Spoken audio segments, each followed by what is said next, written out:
Welcome to Uncovered Files. आज के इस एक्सप्लेनर में आपका स्वागत है। आज हम एक ऐसी अविश्वसनीय सच्ची कहानी पर बात करने वाले हैं जिसे सुनकर शायद आपको लगे कि ये किसी फिल्म की स्क्रिप्ट है। ये कहानी है उल्लासकर दत्त और लीला पाल की, एक ऐसी ऐतिहासिक प्रेम कहानी जिसने हर सामाजिक बाधा और सच कहूं तो समय को भी मात दे दी।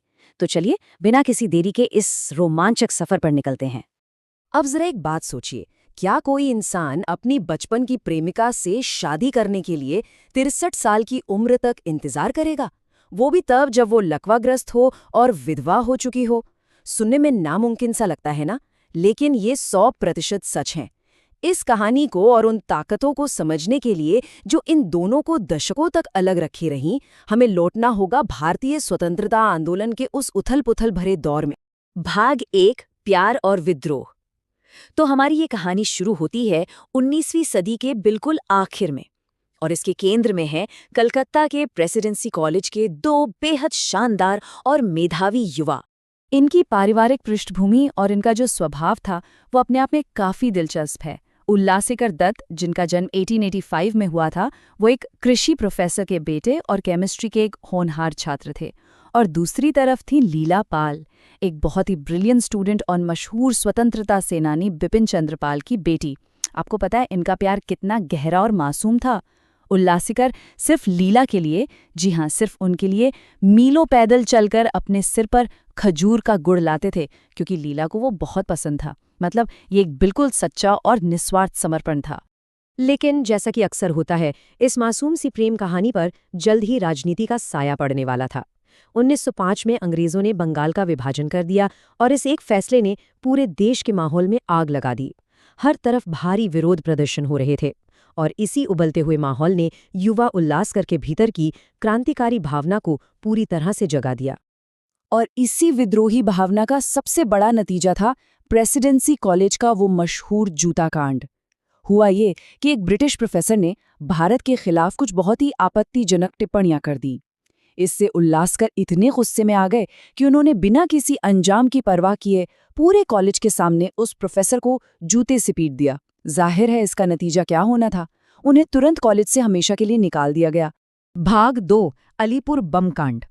कॉलेज से निकाले जाने और अपनी प्रेमिका लीला से दूर होने के बाद उल्लासकर कोलकाता छोड़कर बॉम्बे चले गए और यहीं से उनकी जिंदगी ने एक नया मोड़ लिया। बॉम्बे जाकर उन्होंने युगांतर नाम का एक गुप्त क्रांतिकारी संगठन ज्वाइन कर लिया। इस संगठन को अरबिंदो घोष जैसे बड़े नेताओं ने बनाया था और इनका सीधा सा मकसद था हथियारों के दम पर ब्रिटिश शासन को उखाड़ फेंकना। अब यहाँ उल्लासकर की केमिस्ट्री की पढ़ाई उनके बहुत काम आई।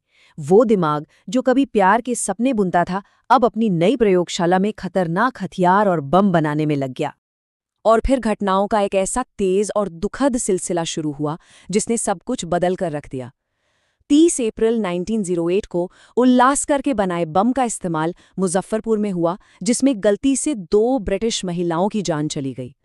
इसके तुरंत बाद 2 मई को पुलिस ने उनके कारखाने पर छापा मारा और उल्लासकर को 37 अन्य लोगों के साथ गिरफ्तार कर लिया। जब 6 मई 1909 को एक ब्रिटिश जज ने उन्हें फांसी की सजा सुनाई तो उल्लासकर जरा भी घबराए नहीं, बल्कि उन्होंने मुस्कुराते हुए अदालत में निडर होकर रविंद्रनाथ टैगोर का एक गीत गाया। देश भर में हुए भारी विरोध के बाद उनकी फांसी की सजा को उम्र कैद में बदल दिया गया और उन्हें भयानक सेल्युलर जेल यानी काला पानी भेजने का आदेश हुआ। उस क्रूर जेल में जाने से ठीक पहले डॉकयार्ड पर उल्लासकर ने लीला से एक बहुत ही गहरा वादा किया। उन्होंने पूछा, हम स्वतंत्र भारतीय धरती पर शादी करेंगे, क्या तुम इंतजार करोगी? और लीला ने भी अपने प्यार पर पूरे यकीन के साथ इंतजार करने का पक्का वादा किया। भाग 3, दशकों का अलगाव। इसके बाद जो हुआ वो सच में दिल दहला देने वाला है। आने वाले कई दशकों तक इन दोनों प्रेमियों की जिंदगियां एकदम अलग और खौफनाक रास्तों पर चली गईं। जरा इस कॉन्ट्रास्ट को देखिए। एक तरफ उल्लासकर अंडमान की सेल्युलर जेल में भयानक यातनाएं सह रहे थे। उन्हें कोल्हू के बैल की तरह जोतकर तेल निकालने का टॉर्चर दिया गया। सोचकर ही रोंगटे खड़े हो जाते हैं। उनकी मानसिक स्थिति इतनी बिगड़ गई कि उन्हें चुपचाप मद्रास के एक पागल खाने में भेज दिया गया। और दूसरी तरफ लीला, वो लंदन में पढ़ाई कर रही थीं, काम कर रही थीं और एक बेहद दर्दनाक इंतजार कर रही थीं। जब दशकों तक उल्लासकर की कोई खबर नहीं मिली तो भारी मन से लीला ने ये मान लिया कि उनका प्यार अब इस दुनिया में नहीं है और 40 साल की उम्र में उन्होंने किसी और से शादी कर ली। भाग 4 दिल तोड़ने वाली वापसी। लेकिन किस्मत का खेल देखिए, इतनी अमानवीय यातनाओं के बाद भी उल्लासकर चमत्कारिक रूप से जिंदा बच गए और आखिरकार कलकत्ता लौट आए। पर वहां एक और बड़ा झटका उनका इंतजार कर रहा था। उन्हें पता चला कि लीला अब शादीशुदा है और बॉम्बे में है। ये सच जानकर उल्लासकर पागलपन की हद तक गुस्से में लीला के बॉम्बे वाले घर पहुंचे। लेकिन जैसे ही दरवाज़ा खुला और उन्होंने लीला को एक शादीशुदा महिला के रूप में फूट फूट कर रोते हुए देखा, उनका सारा गुस्सा जैसे पिघल गया। उन्हें समझ आ गया कि वक्त ने उन दोनों को हरा दिया है।